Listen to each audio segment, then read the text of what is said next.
Welcome, beautiful people, to season 3, episode 3 of Jahmi Roc's Jottings. This seriously silly space for intentional musicology, sonic joy, and the kind of musical insight that'll keep your mind rocking and your thoughts swaying. I'm your host, Jahmi Roc, also known as Racquel Bernard, and today we are diving into a conversation with my dear friend and co-parent, Mitiyiana Thompson. Welcome, my Ty. Hi, thanks for having me. I'm so overjoyed that you decided that you'd be on my show. Thank you again. Um, very excited for our conversation today. So, before I get into it, why don't you tell the listeners a little about yourself first? Oh, wow. The one question I wasn't fully prepared for. Um, but first, I want to say it's an honor to be invited on the podcast. I love what you're doing and the space you're creating for these in very intentional discussions around music and culture.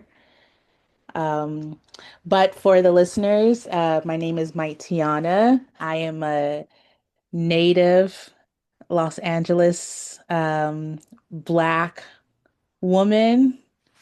Um, Mhm. I grew up in LA. My family has been in LA for about 3 generations. So we are a Southern West Coast family. Mhm. I went to college on the East Coast, and that's where I met Raquel Mhm. before I came back west. And I am a postpartum doula and travel nanny. And I am a big listener, enjoyer, watcher of anything related to music. That's right. And I'm so excited. All right. Awesome. Thank you so much, my time.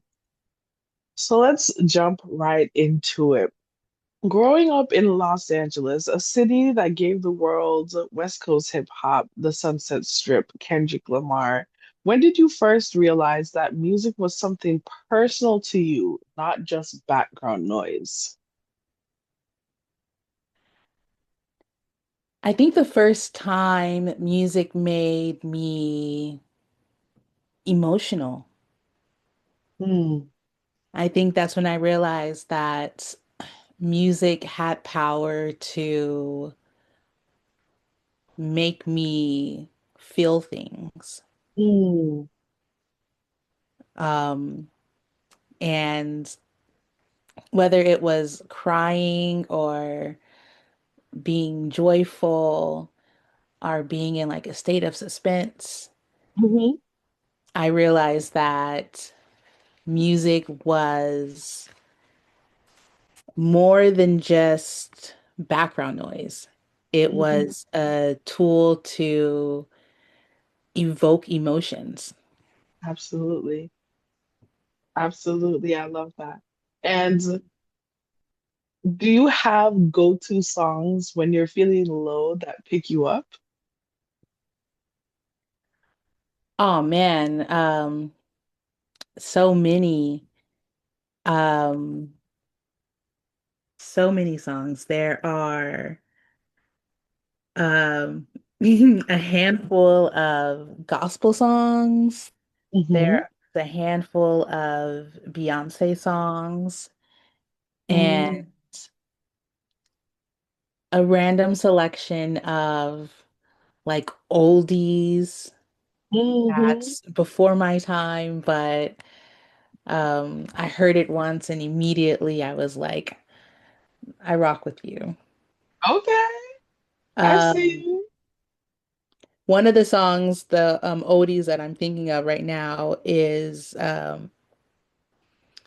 It's My Birthday and I'll Cry If I Want to. Oh, that's a Um, good one. yeah, it's just um a very particular scenario. Hmm. Um, and I feel like uh there have been times where I'm just like, you know what, this is maybe not be my birthday, but I'm just Mhm. gonna take a moment to acknowledge my feelings. I'm gonna take this moment to cry if I want to. Right. Um, and I think music provides a space for us to have a shared emotion, even when we're by ourselves.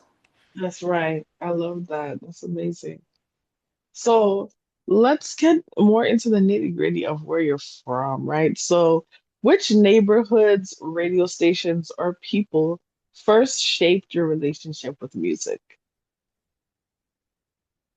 I grew up in South LA and I had family in the Valley, and also in Compton Mhm, area. So I was exposed to a wide variety of music.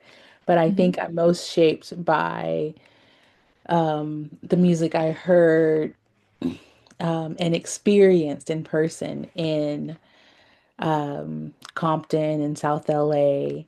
mhm, And growing up, the radio stations changed drastically while I was growing up. The number of radio stations expanded at a point, and then there was a lot of consolidation, and then another period of emerging radio stations. But I grew up listening to um, The Beat and Power 106. So mhm. a lot of urban, contemporary hip hop, as Yeah. well as oldies but goodies, like KJLH. Mhm. So that was the musical landscape that I grew up in. Nice. I love that. And for me, it's interesting learning even about radio, just the ways that, the owners of radio tend to stay the same, but then they'll shift in terms of what music they play, who's hosting, things like that. And then someone would taught me, I, I think it was Dizzle taught me that uh like it's divided by I think it's the Mississippi River or something like that. That those places west of it start with a K. The Mhm. and then the places east start with a W. And I Yes. was like, okay, let me find out. Did not know that. So in general, I think radio is really cool, and I like how the expansions of uh the online radio work. I'm a big fan of Kingston 12 Hi-Fi Radio. And for our listeners, starting on the next drop of Jahmi Roc's Jottings, this podcast will air live on that station. Big ups, big ups. I love that. I think I was exposed to um music, but as well as conversations around music and beginning to see how music shapes our culture and the things that we discuss because of the personalities on the radios, the different radio segments. And so it's awesome that you are entering into that space and that you are going to be that voice for another generation of people. I'm excited. I'm excited. And also big up to CJ Management radio show and podcast. They are now a podcast on Saturday, March 14th. I'll be interviewed by them around my new music. So I'm, big up to the radio host, the podcast host. Big up. Now let's talk a little bit more about this, about especially about LA. And you're already starting to talk about this, but did you feel like LA's musical DNA, its sound swagger, if you will, became part of your identity growing up? Yes, for sure. Um, I also unfortunately grew up right when they were creating this narrative of the East Coast, West Coast rap beef. And to that extent, the sounds of the city became something that I like, a badge that I wore with pride. Mm-hmm. Mm-hmm. And so instinctually, anything that sounds um, West Coast has a special place in my heart. And I think the sounds are distinct. There is a relaxation in a sense amongst like the gritty, nasty, or even like the idyllic with music that comes out of LA because of Mm-hmm. how we are as a city versus the fast pace sounds and the the narrative from New York or the sounds Mm-hmm. from the South. And so I Yeah. think I began to really love that I was from LA and this was the sound of my city because it's by far superior.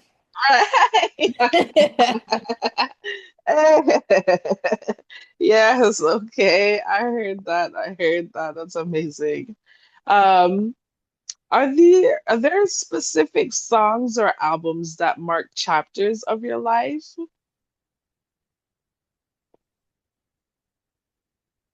Yes, there's so many songs. I Music is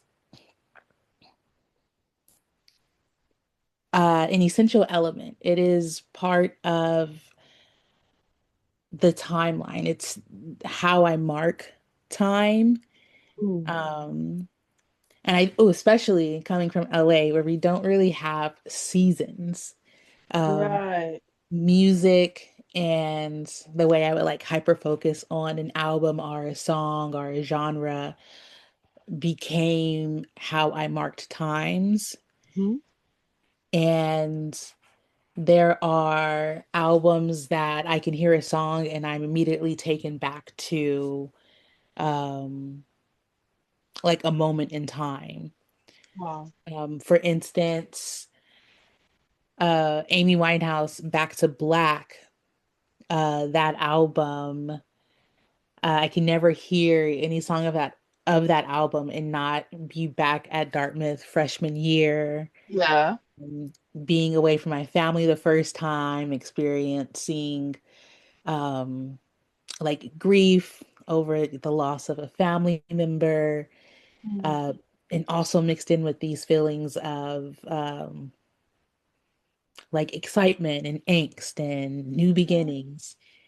And so many of the songs on that album uh, made like such a deep imprint um, that if I were to have an album for each season of my life, that would be the album for freshman fall. Nice. And so in that way, I have albums for so many seasons of my life. That's beautiful. Oh my God. When you said that, it made me think of my freshman fall and the songs used on Dartmouth outing club trips. And so like Miley Cyrus, Party in the In the USA, USA. Michael Jackson, Don't Blame It on the Boogie. I don't know if I'm saying the name of that song properly. You know how like there'll be a iconic line in the song, but that's not the name of the song. Oh yeah. Blame it on a boogie. Don't blame Yeah. it on a good time. Yeah. Yeah. Yeah. That one. That's the one. Those two songs are so fall, Dartmouth fall. Dartmouth's freshman fall for me. Okay, Uh, cool. Oh, go just ahead. as an aside, the song is called Blame It on the Boogie. All right, I got it right. Nice. Okay, so my listeners, Jahmi Roc Johnny's fans, real listeners, You've heard from one of my co-parents. I have several co-parents because I'm blessed and highly favored. And Mai Tai is one of them. Thank you, Mai Tai. As a co-parent, has the role music plays in your life shifted at all? And are you now passing on something to the next generation? Yes. Um,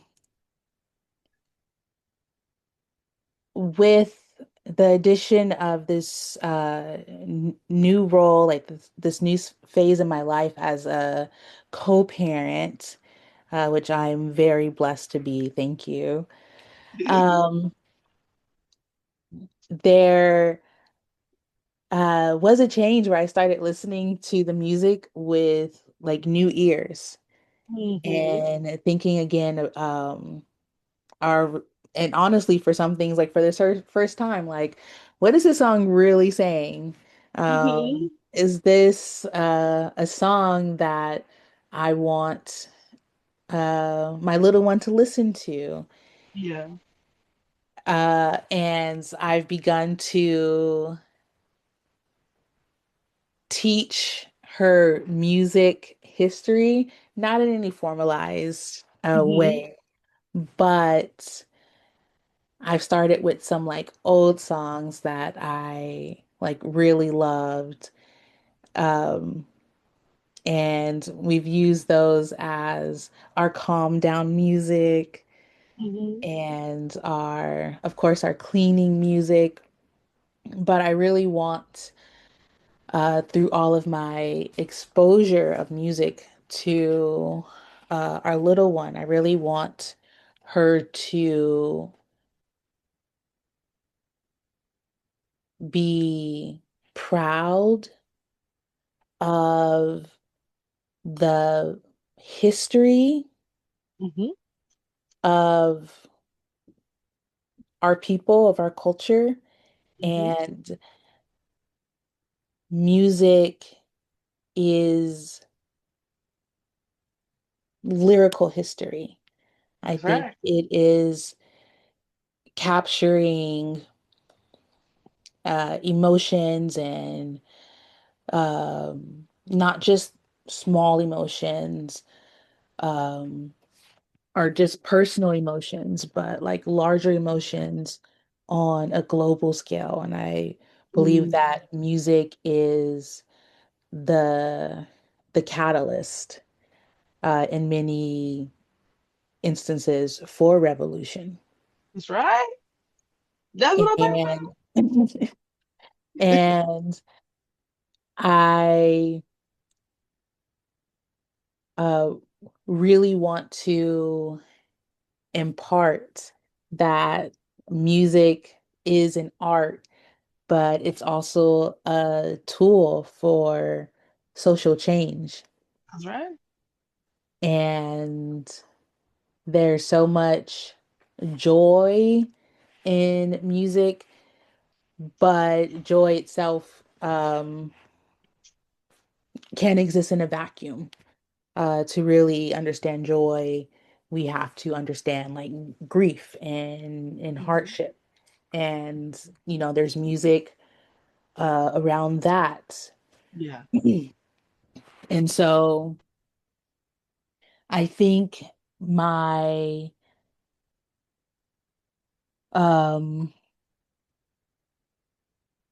my intake of music has shifted because of the things that I want to teach my little one.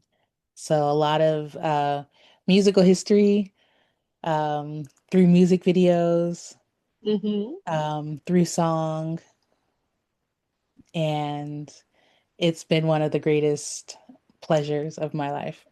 Yeah. Oh, so sweet. It's so sweet. Oh my gosh. Very nice. Very nice. One of my favorite things to do too is to teach anyone how to experience music from different angles. So there's listening. to Three Little Birds, Bob Marley, singing it, and then reading the book written by his daughter based on that song, and like looking at the pictures, the visual art inspired by the song. And so just like showing her all the angles that you can appreciate music from has been really fun. Yeah. So let's keep it rolling. Let's keep it rolling. Have you ever felt that particular electric feeling of being in a crowd of fellow Angelenos who all get it? That shared Los Angeles pride inside a room full of music? Yes. So many times. I've been blessed to have that feeling of being enveloped in a room with other Angelenos who also have a love and appreciation for the music that is uniquely ours. Hmm. Um, I mean, so many parties growing up. But one of the times I really realized that it was an experience that transcended like being in the city was again when I was at Dartmouth and like we had a party and um like a true like West Coast song came on and everyone from LA, you know, like jumped up and it was like a shared moment of community Hmm. 3,000 miles away from home. Hmm. That's what I'm talking about. That's what I'm talking about. That'd be like if I was at Dartmouth and they started to play some real Florida music. Um, and I feel like we did not have the largest concentration of Floridians at Dartmouth. There were some there, but it wasn't the largest. But I can just imagine. I feel that way. That I feel like I had that resonant moment when I was in Miami when I first moved from Jamaica. It was like transporting me back home whenever they would play reggae and dance hall at the family events in Miami. Um, yeah, so I can totally relate to that. That is so awesome. Now, when Beyonce came, because I know you are a true Beyonce fan, President of the when Hive, baby. I have a two-part question, in fact. What does being a Beyonce fan mean to you beyond just loving the music? And then when she came for the Cowboy Carter tour, people were flying in from everywhere to see something happening in your backyard. What did that feel like? Oh, great questions. Um, to answer the first, I think being a Beyonce fan, um, to me is outside of uh, just like listening to the music. I think I'm always in a space of um, anticipation because I don't know what's going to come next. Hmm.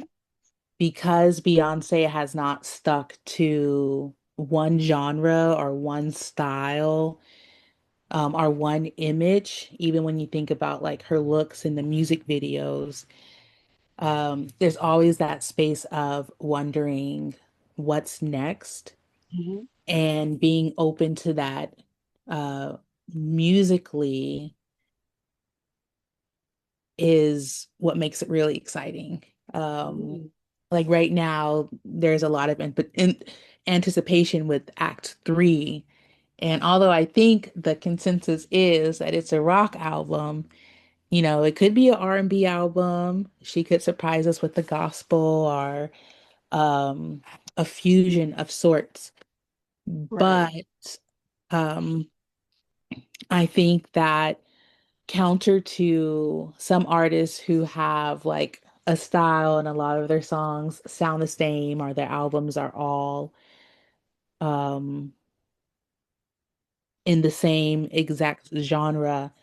Beyonce has continued to evolve Mhm, in mhm. her musical expression, and it comes across as being a real student of Right. the art. Mhm. And I think being a Beyonce fan is indicative of that, of just being a fan of music and Yes. in all its genres. Mhm. And so when Beyonce dropped Cowboy Carter and then had the limited tour, I was very excited that she had stops in LA. Um, Not just because it's my home city and that would make getting to the concert easier, but because in this instance, the locations chosen for the tour were very intentional spaces that were important historically to Black people in the South. I was very glad that Los Angeles was included. My family is from the South, from Meridian, Mississippi, and my great grandparents um, moved first up north and then down to LA where they settled. Yeah. And there is a large population of um, Southern Black Americans who Mhm. also migrated to LA. Mhm. And it's nice that um, LA was included because it's wonderful that that part of Black history is not overlooked. That Southern charm that's still in LA Yeah. um, is important in the context of Black people in America. Beautiful. Beautiful, beautiful, beautiful. And we are here at the end of our episode with one last question. We have gone through some epic moments already. And I think that I want to end with this. Los Angeles has a reputation for being a place where dreams are made, chased, and grow, sometimes even crushed. But has this city's relationship with music and performance ever inspired your own ambitions, musical or otherwise? Yes. Um, LA is the city where diamonds are formed, Mm, especially in the music industry. And having had family in the music industry, I kind of saw some of that up close. mm, The pressure that it took to form these diamonds. yeah, And so outside of my skill level, I knew early on that I didn't personally want to be in the music industry, although I loved it very much. right. I, um, however, was inspired or am inspired by the music industry uh, in insofar as anything is possible if you don't limit yourself. Yeah, And that limit includes like having a timeline or having um uh a number like of followers. I think people will make it in the industry, or maybe not the industry, people will or can only survive if their goal is just to create music. Yeah. All of the other stuff that comes from the industry, like having the most followers, having the most money, doing tours and stuff, I think that really distracts from the purity in making music. Yeah. And I think what makes some of the um, artists that we have today that have been around for a long time, what has contributed to their longevity is not being stuck in certain molds. Mm. Um, and yeah, I just hope every artist is just working hard and staying true to their craft and not trying to produce music um, like just for TikTok Mm. or just for social media because those things are fleeting, and what Yes. really pulls people in um, to an artist is authenticity That's right. and having an experience that can be shared. And for me, um, some of that is portrayed in the music, but as well as in the music videos. That's right. I think so much of a story or different narratives can be shared through music videos, and that is something I really love. And so my love of music and of music videos has inspired me to lean into being a director Mm. more and creating visuals to accompany um, the audio art that I already really love. That's right.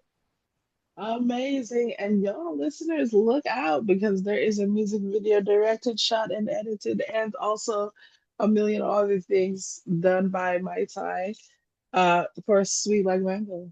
If you tuned into the last episode, you went inside Sweet Like Mango, and I told you a lot about that video shoot. So we're beyond excited to share it with you. But to have patience, it is coming, okay?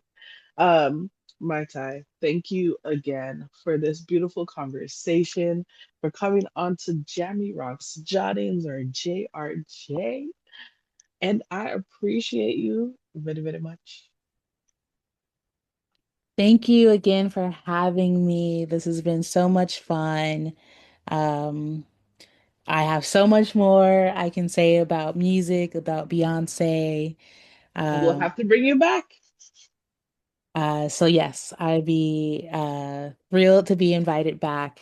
And to all the listeners, please go and give Sweet Like Mango and Last Time another stream. Uh, Amazing music that you are creating and putting out, Raquel. And I'm so excited um, to work with you and all your endeavors. Why, thank you so much, darling. Until next time, our listeners, this has been Jamie Rock's Jottings. Keep your mind rocking, your thoughts swaying, and as always, keep jamming.